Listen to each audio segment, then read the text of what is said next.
High. இன்னைக்கு episode வந்து பார்த்துருப்பீங்க. இன்னைக்கு எபிசோட் நான் மத்தியானம் சொன்ன மாதிரி தான், நம்ம ப்ரொமோ பார்த்து ஏமாந்துட்டோமோ அப்படிங்கிற மாதிரி தான். ஸோ முதல்ல வந்து நம்ம வந்து எடிட்டருக்கு ஒரு பெரிய கிளாப்போ பெரிய சூப்பர்னு சொல்லிடலாம். இப்படி அவர் பண்ணல, நம்ம எல்லாரும் இவ்வளோ ஆர்வமாக உட்காந்து பார்ப்போமா? உண்மையிலே பார்க்க மாட்டோம்.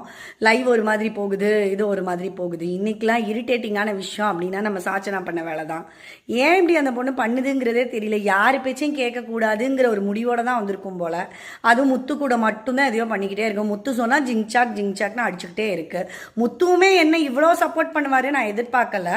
முத்து கொஞ்சமாவது யோசிச்சுக்கிட்டு இருந்தாரு, ஏன் சாச்சனா கூட சேர்ந்து இப்படி பண்ணாருங்கிறது நிறைய கேள்வியாக தான் இருக்குது. இன்னைக்கு முத்து பண்றதெல்லாம் கரெக்டானு எனக்கும் புரியல. இன்னைக்கு நிறைய அதுக்கு ஒரு விளக்கம்லாம் கொடுத்தாரு. அவருமே நிறைய தப்பு பண்ணாரு. இன்னொருத்தனை போய் இருக்கத்தான் செஞ்சாரு. இன்னொருத்தன் பண்ணா தப்பு, இவர் பண்ணா கரெக்டா? ஸோ இன்னைக்கு எபிசோட் பத்தி நீங்க என்ன நினைக்கிறீங்கிறத